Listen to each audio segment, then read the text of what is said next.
Ashamaar kafuun akkam jirtu daawwattoota keenya. Kun qophii alangee kan torbaanitti yeroo tokko isin bira ga'udha. Qophiin alangee keenya kan guyyaa har'aa dhimma tajaajila seeraa bilisaa irratti kan xiyyeeffatu ta'a.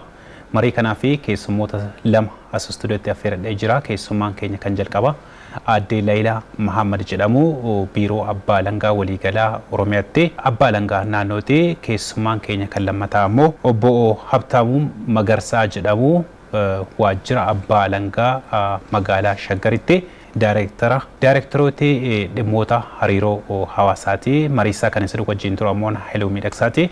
Hanga xumura marii keenyatti nu faana turan affeerraa keenya. Keessummoota keenya waamicha keenya kabajatanii asitti waan nuuf argamtaniif ulfaadhaa galatoomaa isiniin jedha. Dhimma tajaajila seeraa bilisaa kanarratti kan haasofnu guyyaa har'aa. Mee hiikoo isaa irraa haa kaanu. Tajaajila seeraa bilisaa jechuun maal jechuudha? Eenyuuf kennama tajaajilli akkanaa kun? Tajaajila seeraa bilisaa yeroo jennu dura isaa kan jiru tajaajila seeraatu jira jechaadha. Tajaajila seeraa kennamu bilisaan argachuu jechaadha. Tajaajilli seeraa immoo maali yeroo jennu hojii ogummaa ogeessota seeraatiin kennamu. Kunis maal inni ogeessa seeraa dhaabbilee yookaan kolleejii yuunivarsiitota irraa qaama beekamtii qaburraa ogummaa seeraatiin eebbifame tajaajila kana kennu jechaadha. Tajaajilli kun bal'aadha jechaadha. Tajaajilli deeggarsa seeraa bilisaa tajaajila seeraa qaamolee ogummaa seeraatiin kennamu ta'ee qaamolee kana immoo tajaajila kana kaffaltiidhaan ogeessoti kun kan kennan jechaadha. Akkuma ogummaa fayyaa abukaatotaan maaliin kennama tajaajila kana qaamolee kana kaffaltii kanaan argachuu hin dandeenyeef gama mirga haqaa isaanii eeguudhaan jechaadha. Kan eegamu kan egaa tajaajilli kun eenyufaaf kennama kan jedhu wal qabate mirgi haqa argachuu daangaa malee lammiilee hundaaf kan eegamedha. Haa ta'uuti tajaajila kana lammii hundaaf kennuu waan hin danda'amneef tajaajila kana qaamolee gaafatan jechuun harka qalleeyyii akkuma maqaa isaarra tajaajilli kun bilisaan kennama waan ta'eef harka qalleeyyii qaamolee miidhamtoota gaafa jedhu umurii isaaniitiin daa'imman fudhachuu dandeenya, maanguddoota fudhachuu dandeenya, dubartummaa isaaniitiin dubartoota namoota miidhaa yakkaatiif saaxilamoo ta'an erga miidhaa yakkaa irra gahe tajaajila kanaan mirgi haqa argachuu isaanii sababa tajaajila kana ofii akkaataa barbaadan ogeessa barbaadan qacaratanii argachuu hin dandeenye naqi isaanii akka hin dabneef tajaajila kana akka argataniif kan taasifamudha jechaadha. Kanaaf qaamoleen kun adda durummaadhaan tajaajilli kun kan kennamuuf isaan kana. Bu'uura seeraa qabaa tajaajilli kun? Egaa tajaajilli seeraa bilisaa bu'uura seeraa qabaa yoo jenne qaba jechuu dandeenya jechaadha. Kana maalirraa kaasnaa heera mootummaa federaalaa biyya keenyaa keewwata 37 jalatti mirga haqa argachuu lammiileetu jira jechaadha. Lammiileen dhimma mana murtiitti dhiyaatee haqa murtii argachuu danda'u haqaan mana murtiitti argachuu danda'u. Deebi'ee keewwata 25 irratti mirga walqixxummaatu jira jechaadha. Sababa qabeenyaatiin sababa adda addaatiin mirga kana dhabuun qaban. Kanaaf bu'uura heeraa qaba. Naannoo dhimmoota yakkaa wajjin wal qabsiisnee olaalle naannoo keewwata 25 abukaatoo ofii filatanii bakka bu'anii dhimma isaanii hordofachuuf mirga heeraan kennameef qabu. Bakka ofii buufachuu hin dandeenyetti immoo baasii mootummaatiin bakka bu'ee akka ilaalamuuf ta'a. Sanadoota idil addunyaa biyyi keenya mallatteessite keessatti illee miqee argachuu jira jechuudha. Heera mootummaarraa yeroo baanu immoo labsii mana hojii Abbaa Alangaa biiroo Abbaa Alangaa hundeessuuf beef aangoo isaatu labsii 214 jalatti aangoo biiroo kanaaf kenname keewwata 7 naannoo keewwata 40 jalatti namoota himannaa hariiroo hawaasaa dhiyeeffachuudhaaf dandeettii hin qabneef tajaajila kana akka argatan hin godha akka kennamuufis hin taasisa jedha. Naannoo dhimmoota yakkaa wajjin wal qabatee naannoo mana murtiitti labsiin hundee 216 labsii aangoo manneen murtii naannoo Oromiyaa tumurratti taa'e naannoo keewwata 39 irratti tajaajila abukaatoo ittisaa dhimmoota yakkaa irratti ulaagaan ta'e akkuma jiru ta'ee kan kennamu ta'uunsaa waan jiruuf akka waliigalaatti tajaajila deeggarsa seeraa bilisaa bifa faffaca'eenis yoo ta'e bu'uura heeraarraa kaasee kan jiru ta'uusaati. Haa ta'uutii seerri kompireensif ta'e kana hunda tajaajila seeraa bilisaa ittiin gavarnu goonu jechaadha.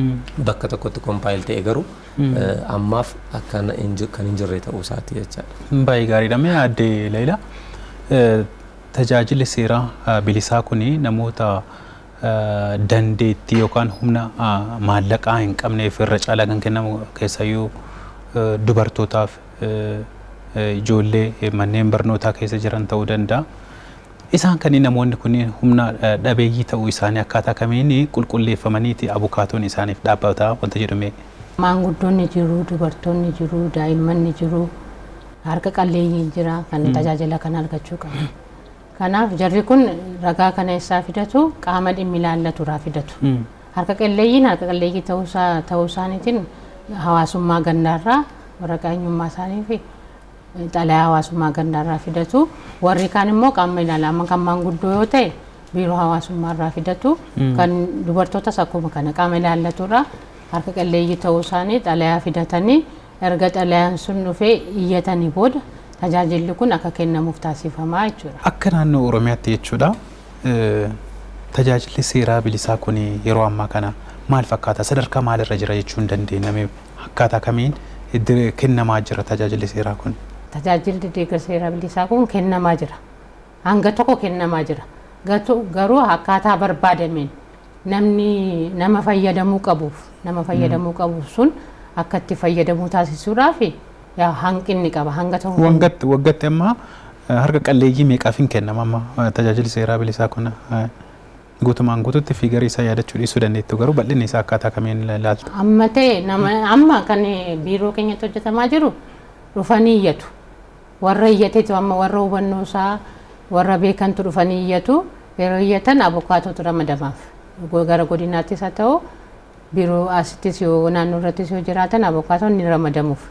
Namni hin iyyanne garuu namni hin beekne immoo baay'eetu jira. Akka hawaasa bal'aatu jira naannoo Oromiyaa keessatti. Namoonni sun immoo haqni isaanii dabee achumatti hafuu danda'u. Isarra darbee akkuma sila kaasne namoonni abukaatoo dhaabbatanii haqa isaanii haqa argachuu danda'antu al tokko looyee dhufee itti fayyadamuutu jira. Itti fayyadamuun jiraachuu danda'a.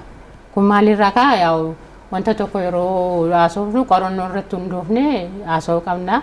Garuu qorannoon akkas jedhu yoo hin jiraanne illee sirriitti qorannoon addan baafanne rakkoon akkasii akka jiru Wajjineen kun osoo hojjetamiin dura qorannoowwan gaggeeffaman keessatti kan akka kechisan jiru jechuudha. Kanaaf rakkoonni akkasii jira jechuudha. Mee Obbo Habtaamuu keessayyuu biyya kana keessatti harka qalleeyyii baay'eetu jira. Isaan kunniin haqni isaanii akka kabajamuu fi tajaajila seeraa bilisaa ni kennama.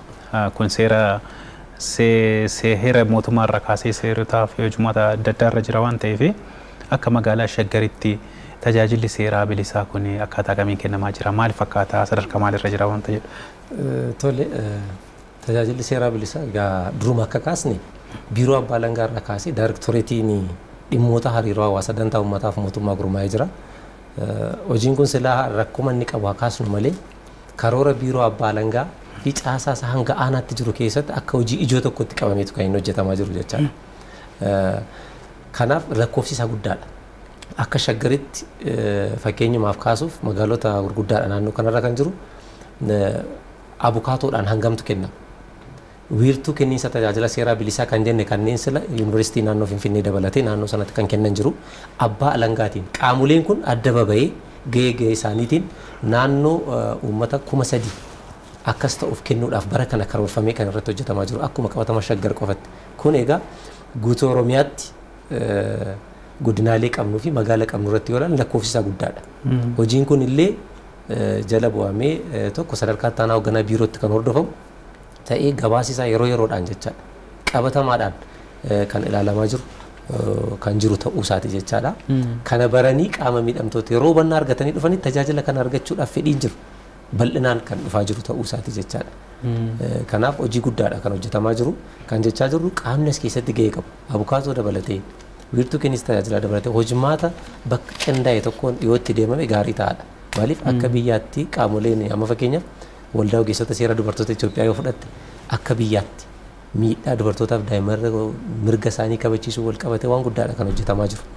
Kanaaf dhaabbilee miti mootummaa adda addaallee hojii kanarrattis bobba'anii kan hojjetan waan ta'eef sadarkaa mana hojii keenyattis kutaa magaalaa irratti dabalatee karooraan qabamee hojii irratti hojjetamaa jirudha jechuudha. Hojimaatuma waajjirri biiroon abbaa alangaa waliigalaa Oromiyaa qajeelfama isin dura kaasaa turtan saniini abukaatoon tokko dirqama tajaajila seeraa bilisaa kennu kana ni qaba. Manneen yuunivarsiitiiwwan inni kennu kennamaa jiraachuu isaa akkaataa kamiin hordoftanii wanna gootamme?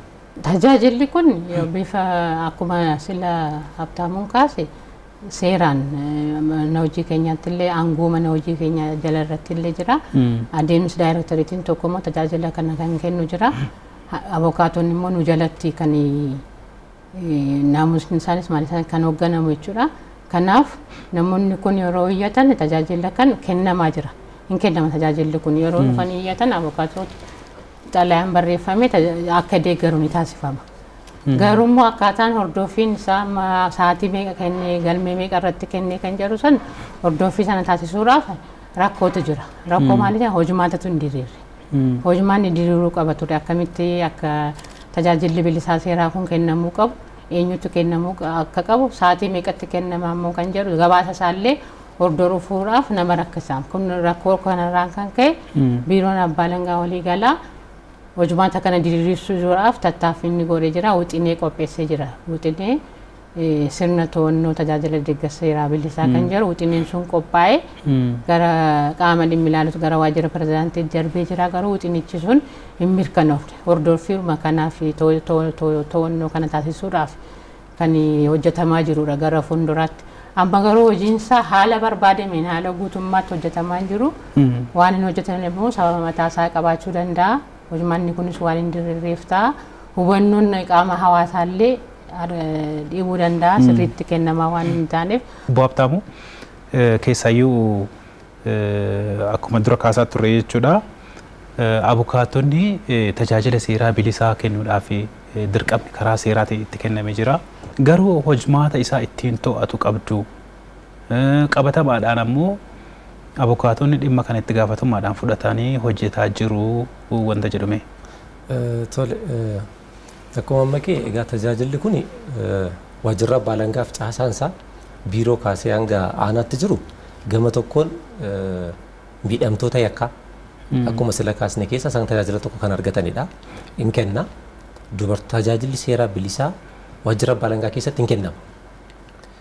Akkuma balanga leelaan kaaste ulaagaawwan jiran sana guuttatanii harka qalleeyyii ta'uu isaanii dhimmicharraa dantaa qabaachuu isaanii erga mirkaneeffatanii fidaniin booda waajjira abbaa alangaatti kennamaa jira tajaajilli kun. Yeroo yeroodhaanis dura bulchiinsa haqa yakkaa irratti qofa hojjeta ture waajjirri abbaa alangaa jechuudha. Dhimmoota hariiroo hawaasaa wajjin erga ol qabatee dhufe yeroo dhiyoodhaas daayireektara tokko kaaseen hoogganama biiroorra tajaajila kan bal'inaan kennamaadha kan inni jiru. Gama abukaatootti yoo deebine akkuma amma jedhame labsii ittiin hoogganaman qabu. Labsii abukaatota naannoo Oromiyaa keessatti dirqama irra taa'e keessaa tokko abukaatoon tokko yoo xiqqaate waggaatti tajaajila seeraa bilisaa sa'aatii 50 isaa oliif kennuu akka qabu tumamee jira jechaadha. Garuu dhugumatti qabatamaatti abukaatoti jiran tajaajila kana kennaa jiru yoo jenne wal fakkaataa miti.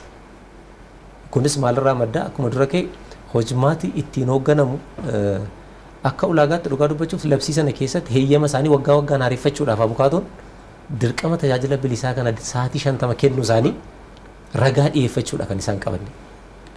Falmiin kun kan geggeeffamu mana murtii irratti geggeeffama. Waajjira abbaa alangaatiin harka qalleeyyii kana waa hunda ofitti fudhatee hojjechuu waan dandeenyeef abbaan alangaa gara abukaatota kanaatti yeroo itti qajeelfaman jiru. Dirqama isaan qaban kana irratti hundaa'e bakka hadheeffatametti deemamee tajaajilli kun akka kennamu jedhametti abukaatoon hin kenna. Bakka bakkatti garuu mana murtii dhumarraa ragaan kun kennamuu isaa kan itti argisiisu galmee irratti falmiin kun geggeeffame in dhiyeeffata jechaadha abukaatoo yeroo heeyyama kana haaressu. Haa ta'uti garuu sirni to'annoo hordoffiisaa qaawwaa waan qabuuf dambii of danda'een akka hoogganamuuf biiroon abbaa alangaa wixinee kana qopheessee itti deemaa jira. Maaliif bifa wal fakkaatuun abukaatoti hundi dirqama kana ba'aa jiru yoo jenne garuu qabatamaan jiruun ba'aa jiranidha. Harcaatii qaba. Kan dirqama isaa maaliif lammummaadha seeraan otoo hin taane ogummaadha. Ogummaa isaaniiti ogummaa isaaf kabajamaa ta'e amanamaa ta'e tajaajila kana kan kennu jira. Even sa'aatii 50 isaa ol deemee kan kennu jira. Kan dirqamuma isaa sana ammoo hin baane waan jiruuf sirnatti godhanii tajaajila kana lammiileen akka argatan gochuuf immoo wixineen qophaa'ee mootummaaf dhiyaatee jira. Eenyutu hordofaa? Mana murtii waliigalaa Oromiyaati moo waajjira biiroo abbaa alangaattu hordofa dhimma kanaaf? Egaa akkuma labsii irratti kaan heeyyama abukaatos kan kennu biiroo abbaa alangaati. Heeyyama abukaatos hin kenna. Heeyyama isaanii bakka badiin jirutti tarkaanfii fudhata. Dhimmoota kana waanta ta'eef sirni hordoffiisaa kallattiidha biiroo abbaa alangaa laallata. Haa ta'uuti biiroo kana irrattis qofa kana fumiti jechaadha. Tajaajilli kun walitti qabatee deema. Mana murtii irraa dhiyaata ragaan. Tajaajila kana achitti kennineerras jedhamee galmee irrattis dhiyaata waanta ta'eef kana akkaataa seeraatiin biiroo abbaa alangaa kallattiin ilaallatu iyyuu malee waldaan abukaatota naannoo keenyaas hin jiru. Kun waliin taa'amee qindoominaan dhimma hojjetamuu barbaadu. Seeraan garuu dhimma kana hordofu hojimaatatti gochuun biiroo abbaa alangaa laallata. Maaliif heeyyama kan kennu isaa tajaajila kana argachuuf illee bakka bu'iinsa maamilarraa kanuma tajaajila bilisaan alaa dhufan biiroo abbaa alangaaf caasaa isaatti dhiyaataniiti kan isaan argatanii. Kanaaf immoo hojimaata ittiin tajaajila kana kennuu isaanii dirqama kana bahuu isaanii ilaalamu biiroon abbaa alangaa hordofuuf dirqama seeraa irra jiruuf hojimaati amma jechaa jirru kun wixineedhaan deeggarame qorannoodhaan gara sanatti deemamaadha kan jiru jechaadha. Baay'ee gaarii namni Addileela keessayyuu yuunivarsiitonni illee tajaajila seeraa bilisaa kana ni kennu waan ta'eef yuunivarsiitonni akka instituushinii tokkotti jechuudha yeroodhuma isaanii tole akkaataadhuma fedha isaaniitiin kennumoo hojimaanni isaan ittiin kennan kan ittiin to'atamu kan ittiin hordofaman jira. Akka biiroo abbaa alangaa waliigalatti wanti isin beektaniif isin hordoftan yoo jiraate. Akka biiroo abbaa alangaa waliigalaatti yuunivarsiitonni hayyama addaa fudhatu nu bira hayyama addaa abukaatummaa fudhatu. Kennuuf dhiisuu isaanii kan hordofu biiroo abbaa alangaadha. Biiroon abbaa alangaa hin kenna jarri kennaa jiru moo kennaan jiranu kan jedhu iyyannoonis yeroo dhufu gara jaraatti kan qajeelfamu gara yuunivarsiitii kan dhaabbilee siviilitti hin qajeelfama. Jarri harka qalleeyyii kanaaf dhaabbatanii gabaasa isaa biiroof ni gabaasu jechuudha. Haala kanaan kan hordofamaa jiran. Kutaalee keessayyuu xiyyeeffannoon kennamuuf qaama miidhamtoota dubartoota jiru. Keessayyuu warra qaama miidhamtootaa fi hamma isaanii isinitti dhufan heddummoo sila tarii akkaataan yookaan hojimaan gara isaanii dhaxxaniillee rakkoo isaanii hubattanii abukaatoon ittiin dhaabamuuftu jira. Egaa nuti akka shaggaritti biiroonis kan gochaa jiru qaamolee qaama raawwachiistuu mootummaa adda addaatu jira intarastii kana irratti kan hojjetan. Biiroo dhimma hojjetaaf hawaasummaa Oromiyaa fudhachuu dandeessu qaama miidhamtoota wajjin wal qabate. Biiroo dhimma dubartootaaf daa'immanii mirga daa'immaniif dubartootaaf wajjin wal qabate.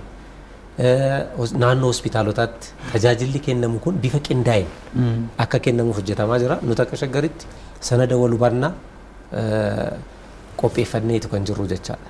Maaliif qaama kanaa wajjin kan oolu isaani. Gara sanatti yeroo isaan deeman gara keenyatti akka isaatti qajeelchan qaamolee kan. Maal fakkaata hubannaan uummataa? Namni haqni isaa keessayyuu harka qalleessaaf jechuudha. Mootummaan itti gaafatamummaa fudhatee haqa isaa kabachiisuuf akka itti deemu mirga akkasiillee akka qabu beeka uummanni. Akka barbaadamutti hin beeku. Osoo beekee yaa'ee dhufa. Yaa'ee gaafata sila. Amma namuma beekutu dhufaa jira. Kanaaf hanqina hubannoo hin jira. Hanqinni hubannoo jira. Hanqina hubannoo kan ammoo kan kennu seeraanis kan hangeeffame biiroo abbaa alangaa waliigalaati hubannoo seeraa kennuudha. Biiroo abbaa alangaa waliigalaa fi caasaaleen sadarkaan jiran hundumtuu hubannoo seeraa kennuudhaaf hangeeffamanii jiru. Hubannoo seeraa kana sirriitti akka barbaadametti hubannoo qaba kan jechiisisu miti. Qaroon yoo adda ba'uu baate illee akkasitti sirriitti beekaa kan jechiisisu miti baay'ee. Akka biirootti maal hojjetaa jirtu isin tarii gama hubannoo isaanii kana ol kaasuudhaan akka mirga isaanii gaafatan gochuudhaaf. Akka biirootti kan hojjetamu tokkoffaa hubannoo isaa akka argatan taasisu. Hubannoon akka kennamu miidiyaadhaan isaa ta'uu kallattiidhaan isaa ta'uu miidiyaalee adda addaa fayyadamuudhaan isaa ta'uu hubannoon tajaajila deeggarsa seeraa bilisaa gama mootummaatiin deeggaramee akka kennamaa jiru akka beeknu uummatni haqa isaa kabachiisuudhaaf akka beeku taasisuun irratti hojjetamaa jira. Hubannoonis yeroo baay'ee mata dureen irratti filatamee irratti hojjetamaa jira. Garuu adeemsarra jira akkasitti hundumtuu mirga isaa beekee hubannoo kan itti fayyadamaa jira kan jedhu sun akkuma gaaffiitti qabamee jechuudha. Irratti hojjetamaa jira jechuudha. Hojiimtuu hubannoo seeraa waliigala uumuu aangoo fi dirqama biiroo abbaa alangaaf caasaa keessaa tokko. Isa dhumaati jechuun danda'u akka naannoottis akka biyyaattis instituushinii mootummaa keessaa haa ta'uti hubannoon kun kallattii adda addaatiin kennama.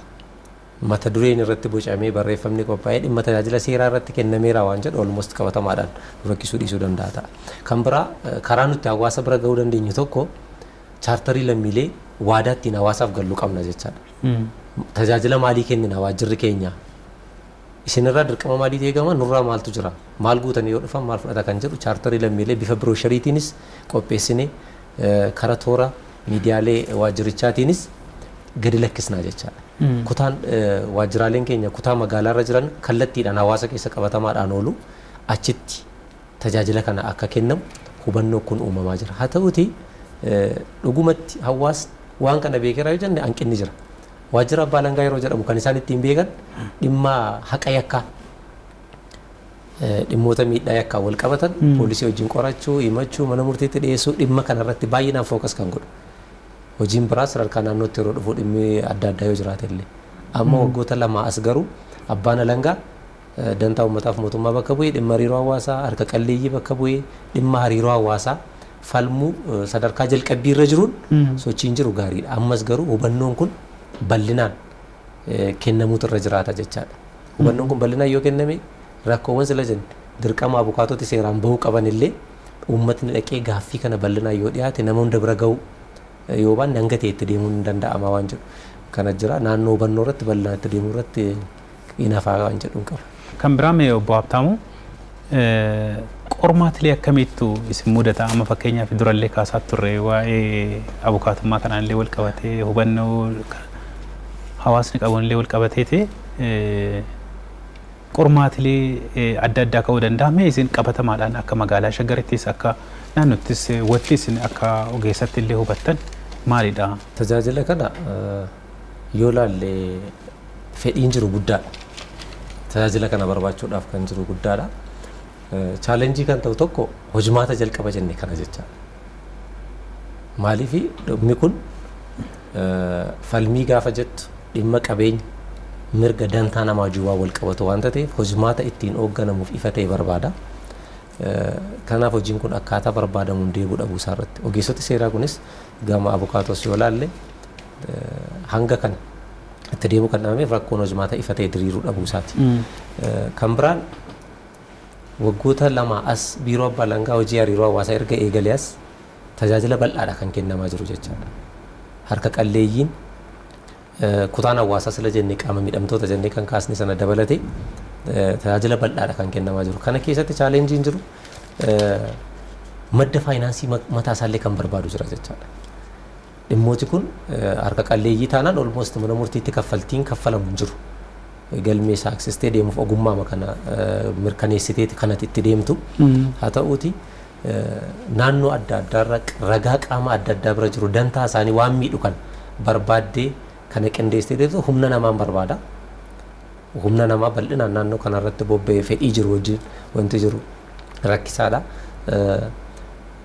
Dantaa isaanii kanas ragaan ittiin mirkaneessitu jechaadha. Baay'een isaanii ragaawwan kanallee bakka itti of harkaa hin qabnetu jira. Dhugaasuu qabanii ragaawwan kun bakka adda addaatti qaama adda addaa harkatti manca'ee bakka itti jiruu fi dantaa daa'immanii hojii wal qabate qabeenyi isaanii qaama adda addaatiin haalitti manca'u waan jiruuf dhimmooti kun chaalenjiidha jechuu barbaade. Adde Leelaa asirratti kan dabaltan qormaatilee tajaajila seeraa bilisaa kennu kanaan wal qabateeti qormaatileen akka isin mudatumaa inni? Qormaatileen nu mudatan tokkoffaa hojimaatni kun jiraachuu dhabu. Hojimaanni diriiruu dhabu. Maaliif tajaajilli seeraa bilisaa yeroo abukaatoodhaan kennama tajaajilli sun yeroo baay'ee abukaatoon tajaajila seeraa bilisaa yeroo kenni jedhamu hojimaanni isaan jiru. Tokkoffaa maaliin lakkaa'ama kan jedhu galmeedhaan lakkaa'amu sa'aatiin isaa akkamitti lakkaa'ama kan jedhu waan hin jirreef gabaasni akkaataatti gabaasa ragaan isaallee waan hin jirreef qormaanni inni guddaan hojimaata diriiruu dhabuuti. Inni biraan immoo uummanni illee hubannoo dhabuudhaan gaafachuudhaaf mirga isaa gaafa mirga argachuu heera mootummaa irratti seerota adda addaa irratti taa'ee jiru kana gara hojiitti hiikuudhaaf hubannoo dhabuu danda'a uummanni. Hubannoo dhabuu danda'a waan ta'eef hubannoo sadarkaa biiroo abbaa alangaa fi caasaa sadarkaan jiru hundumtuu hubannoo sirrii ta'e kennuu dhabuutu jira. Sirrii namni mirga isaa gaafachuudhaaf hubannoo sana sirriitti adda baasee hubannoo sana argatee dhufee gaaffii kana gaafatee mirga isaa akka itti fayyadamu taasisuudhaaf. Inni kaan immoo qaamoleen ragaa kennan ragaa sila jenneessan. Harka qalleeyyiidha daa'imadha waan qabanii abukaatoo dhaabbachuu hin danda'ani kan jedhu sana qaamni ragaa kennu sun haqa qabeessaan kennuu dhabuutu jira. Maaliif nama kaffaluu danda'u nama haqa isaa abukaatoo dhaabbachuu danda'e kabachiisuu danda'u al tokko tokko dhufee akkasitti gaaffii kana kaasaa waan ta'eef harka qalleeyyii ta'uu isaaniif daa'ima ta'uu isaanii maanguddoo ta'uu isaanii fi abukaatoo dhuunfaa dhaabbachuu hin dandeenye ta'uu isaaniitti ragaa haqa qabeessa ta'e argachuu dhabuun jira. Hubannoo argachuu dhabuun jira. Warroota kana akka qormaataatti kan kaawwachuun hojumaata diriiruu dhabuun wanti inni guddaan immoo hojumaata diriiruu dhabuutu inni guddaan. Waan amma asii keessatti dabalataan hubannoo jirurras darbee qaamumti dandeettii qabu.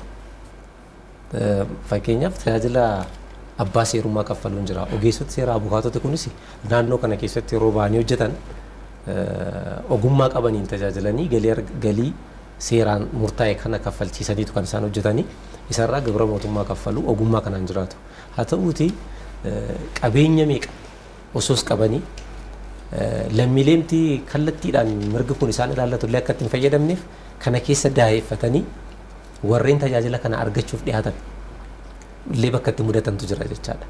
Kana maal inni adeemsa qulqulleessuu deemtu keessatti dhufa. Kun immoo maalirraa madda akkuma dura jedhame qaamni ragaa kana kennus itti deemee dhugummaadhaan kennuu irratti callisee dhuma. Waama namni gaafateef qofa hin qabu jedhamee yeroo itti ka'utu jira waan ta'eef kunis qormaata tokko ta'uu isaati jechaadha achi keessatti. Tajaajila seeraa bilisaa kana si'ataa gochuudhaaf yookaan immoo lammiilee harka qalleeyyii bira gahee jechuudha haqni isaanii akka kabajamu gochuudhaaf eenyurraa maaltu eegama maaltu hojjetamuu qaba wanta jedhamee adde Leela.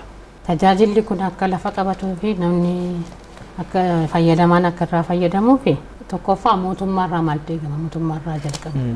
Mootummaan akka mootummaatti jechuudha wixinee seeraa kanaa qopheessineerra gara hojiirra akka ooluuf lafa akka qabatuuf hojumaan isaa akka diriiruuf jechuudha. Mootummaan immoo xiyyeeffannaatti kennee labsii kana wixinee labsii kana utuu mirkaneessee gara hojiitti jijjiirama labsiin kun. Kan lammaffaa immoo biiroo abbaa alangaa waliigalaa. Biiroo abbaa alangaa waliigalaa abbummaadhaan tajaajila seeraa bilisaa kana lafa qabsiisuu irraa hojjechaa jira. Kanaaf biiroon abbaa alangaa waliigalaa hubannoo uumuu keessatti gahee guddaa qaba. Hubannoo uumuu keessatti biiroon abbaa alangaa waliigalaa fi caasaan isaa sadarkaan jiran hawaasni hubannoo kana akka argatu hojjechuun barbaachisaa ta'a. Hojjetamuu qaba hojjechuu qaba kanarratti jechuudha. Inni biraan immoo qaamoleen waliin hojjennu fakkeenyaaf qaamoleen ragaa kennan akkasila jenna. Qaamoleen ragaa kennan kun ragaa qulqullinaa fi haqa qabeessa ta'e akka kennan nama fayyadamuu qabu akka itti fayyadamu nama haqa dhabe sana iyyummaa isaatiin dubartummaa isaatiin dubartiin dubartummaa isaatiin daa'imni daa'imma isaatiin haqa argachuu utuun argatiin hafe sanaaf akka argatuuf haqa qabeessaan ragaa sana osoo kennanii isaanirraa immoo ragaa kana akka kennan irraa eegama jechuudha. Akkuma waliigalaatti hojiin kun irra guddaadhaan kan hojjetamu biiroo abbaa alangaa waliigalaatiin biiroon abbaa alangaa waliigalaa xiyyeeffannaadhaan hojii kan hojjechuu qaba kan jedhuun qaba. Mootummaan illee immoo akkuma jedhe mootummaan seerri sun mirkanaa'u qaba. Seerri jiraachuu baannaan abukaatoo dirqisiisuu hin dandeessu hojii kanarra illee lafa qabsiisuun hin danda'amu waan ta'eef seerri kun akka mirkanaa'u taasisuun barbaachisaadha jedha. Baay'ee gaariidha. Eebbo Habtamu dhimma kanarratti maaltu hojjetamuu qaba eenyurraa maaltu eegama waan ta'eef. Tole yaaduma amma kee irratti waa dabaluuf egaa dhimmi tajaajila seeraa bilisaa haqa wal qabata. Akkuma beekamu immoo addatti akkuma aadaa keenyaatti iyyuu haqa dhabuu mannaa ilmoo dhabuu wayyaadha kan jedhamu jechaadha. Bakki haqi hawaasa kana keessatti qabu olaanaadha. Kun maalii wal qabata? Qabeenya qabaatanii yeroof waan sana akka bulchanii itti ajajanii mirga isaanii kabachiifachuu dhabuu oor mirga dinagdee sana dhabuu isaaniitiin qofa haqa dhabuu jechuun baay'ee ulfaataadha jechaadha. Kanaaf akkuma amma kee gaheen mootummaa olaanaadha jechaadha. Dirqama yeroo mootummaa irratti mirga taa'e kana kabachiisuu kan qaamolee hundaati. Kanarra darbee biiroon keenya aangoon labsiidhaan caffeedhaan bahee kennameefii jira. Hojimaata kana bifa lafa qabatuun akka umuraatti itti deemee waan kana lafa qabsiisu hanga sana hin taanetti garuu seerotuma jiranii ogeessota seeraa naannoo kana keessatti socho'an dirqama isaanii bahu mirkaneessuu bakka barbaachisaa ta'e hanqinnaamsaa jiru tarkaanfii fudhachaa sirreessaa deemuu qaba. Kanarra kan darbe waldaan abukaatota naannoo keenyaallee dhimmi itti gaafatamummaa seeraa akkuma jirutti ta'e lammiidha. lammii isaanii bakka bu'anii hojjetu waan ta'eef haqaaf haqaan hawaasa isaanii dirqama seeraan irratti kenname. Ogeessi seeraa tokko seeraaf bitamaa ta'ee kabajamaa yoo ta'e fakkeenya ta'ee qaama biraa bakka buutee falmuu kanatti dandeessu dirqama seeraan isarra taa'e kana baachuutu irra jiraata. Kan biraan qaamolee miidhamtoota sila jenne kallattiidhaan waajjiraaleen isaan ilaallatu jira. Waajjira dhimma dubartootaaf daa'immanii dhimma hawaasummaa hojii wal qabatee kanneen jiran maanguddoota kanaa hojii wal qabatee kanneen jiran isaan kun itti dhiyeenyaan waajjira abbaa alangaa wajjin hojjechuu kan isaan qaban jechaadha. Qaama hawaasaa adda addaa kana waliin oolu waan ta'eef kanneen kana gara biiroo abbaa alangaatti fidanii hojii hubannoo uumuutiin mirgi isaanii akka isaanii akka kabajamu gochuudha. Kana gama biraatiin miidiyaan gahee mamma taphachaa jiru jechaadha. Hawaasni mirga isaa akka beekuuf asuma wanti dhaabnu caasaan abbaa alangaa bulchiinsa haqa yakkaa qofa miti dhimmoota hariiroo hawaasaa irratti hojjeta. Kanaaf immoo namni harka qalleessa ta'e dhimma dantaa irraa qabu irratti harka qalleessa ta'uusaa mana murtii hawaasummaa gandaa irraa ragaa mirkaneeffatee fedhii yoo qabaatee fi kanas ragaa harka isaa jiru qaama abbaa alangaa kanaaf dabarsee yookiin waajjirri abbaa alangaa mirga isaa kabachiisuuf kan hojjetu ta'uusaati. Kanaaf qaamni as keessatti gahee qabu manni murtiis iddoo olaanaadha kan inni qabu waan ta'eef gahee keenya yoo baane hundumtu kanaan itti deemuu dandeenya waan jedhu dabalama. Baay'ee gaarii adda Laayilaa gara guduunfuutti deemaa jirra. Bifa dhaamsa walii galaatiin wanti dabarsan yoo jiraate. Wanta xiyyeeffannaa argachuu qabutu jira. Akka dhaamsaatti wanta xiyyeeffannaa argachuu qabu tokkoffaa hojimaanni kun diriiruu qaba. Hojimaanni kun yoo diriire malee tajaajila deeggarsa seeraa bilisaa kana galmaan gahuu hin dandeenyu hawaasa haqa qabe kanallee gargaaruu hin dandeenyu. Kanaaf hojimaanni kun diriiruu qaba. Labsiin wixineen labsii qopheessine kun mirkanaa'ee hojiitti galuu qaba. Kan biraa hubannoo sansila jedhee hubannoo hawaasaa cimsuu barbaachisaadha. Hawaasni illee mirga isaa beekee haqa argachuudhaaf gara waajjira abbaa alangaa sadarkaan jiru dhufee akka gaafatu hawaasni mirga isaa sana sirriitti hubachuu qaba, beekuu qaba, gaafachuu qaba. Callisuu hin qabu mirgi isaa dhiibame haqa argachuu dhabee taa'uu hin qabu. Haqa isaa sana mirkaneeffachuu waan qabu gara waajjira abbaa alangaa sadarkaan jirutti dhufee mirga sana gaafachuu qaba. Abukaatoon akka dhaabbachuu danda'u gaafachuu qaba kan jedhuun qaba. Habta. Tole anis almost yaadii baay'een isaa ka'ee jira. Kanaan ala dhimmi kun dhimma xiyyeeffannoo barbaadu ta'uu isaati jechaadha. Namni gaafa haqa dhabe sana hordofee rakkoo hedduu keessa galuu danda'a.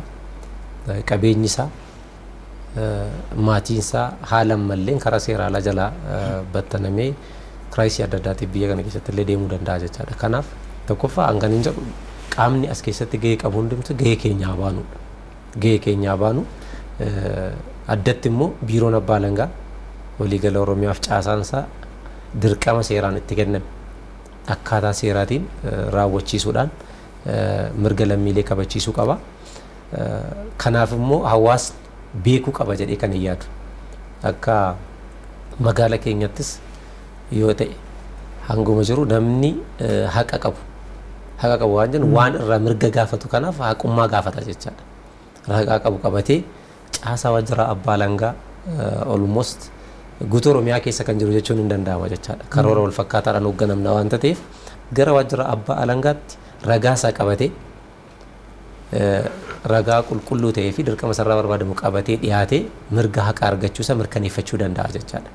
Kanarratti immoo dabalataan bakka humnaa ol ta'e abukaatoo gara sanatti qajeelchee abbaan alangaas hojjechiisuu waan danda'uuf kanaaf hundumtuu bakka jirutti gahee isaa yoo ba'e mirgi haqa argachuu lammiilee sababa dhabiinsa maallaqaatiin yookaan dandeettii dhabuutiin yookaan qaama miidhamaa ta'uu isaaniitiin dhabuun qabanii waan jedhu dhaamsa kana.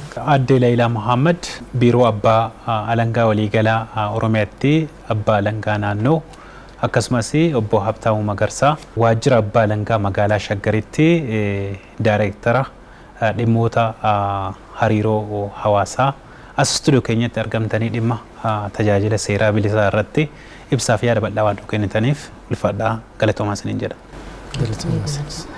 Hayya daawwattoota keenya qophiin alangee keenya kan guyyaa har'aa kanumaan goolabamee jira. Mariisaa kan isin wajjin ture ana Haayiluu Miidhagsaati. Marii biraatiin hanga wal agarrutti turtii gaarii.